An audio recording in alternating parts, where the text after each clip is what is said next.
জয় রাম, জয় গোবিন্দ। দয়াল গুরুর চরণ কবলে রইল শতকোটি প্রণাম। প্রণাম রইল সবার প্রতি। আপনি কি নিজেকে হতভাগ্য মনে করেন?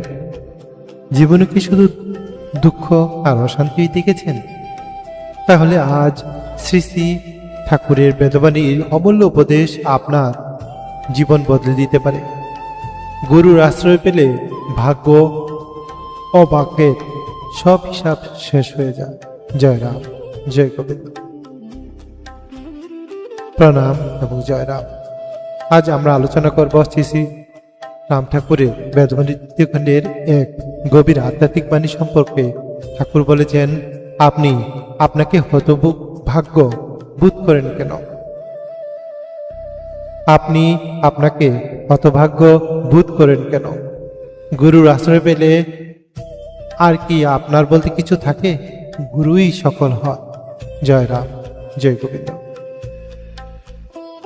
গুরুর আশ্রয় পেলে আর কি আপন বলতে কিছু থাকে? গুরুই সকল হয়।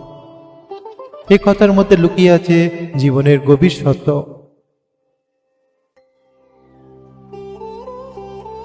আমরা জীবনে যখন দুঃখ পাই, ব্যর্থ হই, তখন মনে করি আমার ভাগ্য খারাপ, আমি হতভাগ্য।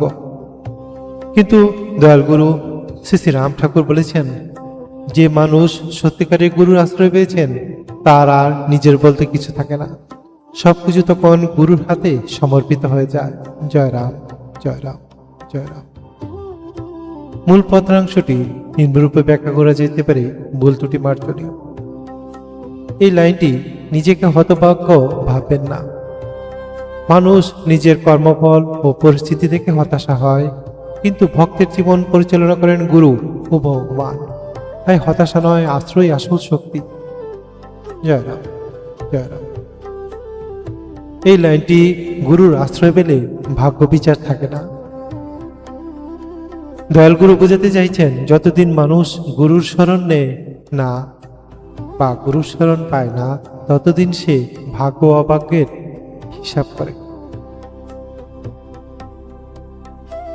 গুরুর আশ্রয় মানে আত্মসমর্পণ, বিশ্বাস, নাম স্মরণ, ভক্তি।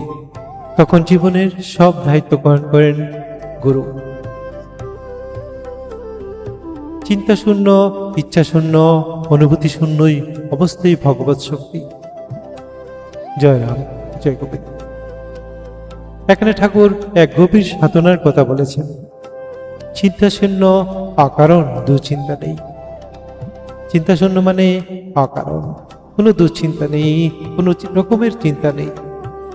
ইচ্ছা শূন্য, অতিরিক্ত কামনা নেই, যেখানে অতিরিক্ত চাওয়া পাওয়ার কিছু নেই। অনুভূতি শূন্য, সুখ দুঃখে সমভাব। দুঃখেও ভেঙে পড়া নয়, সুখেও অতি উৎসাহিত বা অতি আনন্দিত হওয়া নয়।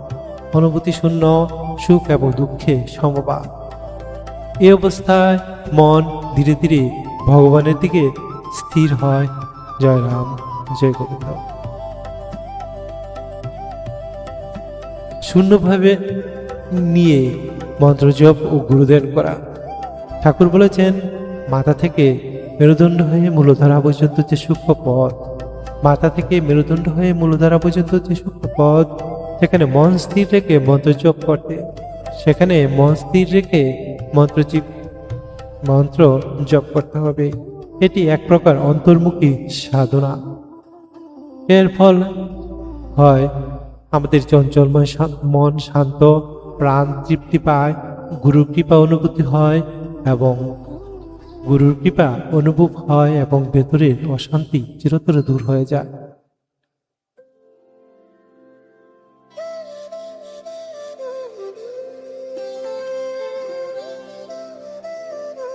ভাবুন তো, আমরা সারাদিন কত দুশ্চিন্তা করি, ভবিষ্যৎ নিয়ে ভয়, সংসারের কষ্ট, মানুষের অবহেলা। কিন্তু দয়াল গুরু বলেছেন, সব ছেড়ে গুরুর উপর নির্ভর করো। এই আত্মসমর্পণের মধ্যে রয়েছে প্রকৃত শান্তি। জয় রাম, জয় গোবিন্দ।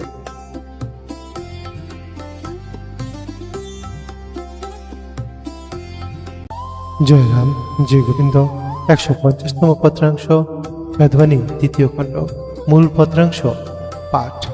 আপনি আপনাকে হতভাগ্য বোধ করেন কেন? গুরুর আশ্রয় পেলে কি আর আপন বলতে কিছু থাকে? গুরুরই সকল হয়। যে পর্যন্ত গুরুর আশ্রয় না পায় সে পর্যন্ত ভাগ্য অভাগ্যের বিচার থাকে। চিন্তা শূন্য, ইচ্ছা শূন্য, অনুভূতি শূন্য কি ভগবত ভক্তি বলে?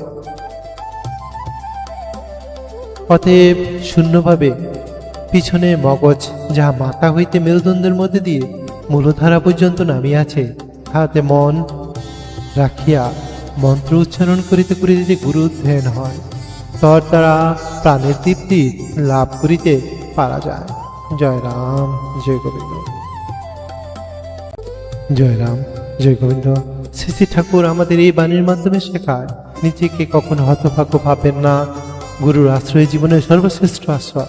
গুরু আশ্রয়ই জীবনের সর্বশ্রেষ্ঠ আশ্রয়। সর্বদা নাম করুন, গুরু ধ্যান করুন আর ভগবানের উপর বিশ্বাস রাখুন। জয় রাম জয় গোবিন্দ। গুরু কৃপাই কেবল। ভিডিওটি ভালো লাগলে লাইক, শেয়ার ও সাবস্ক্রাইব করবেন। কমেন্টে লিখুন জয় রাম জয় গোবিন্দ।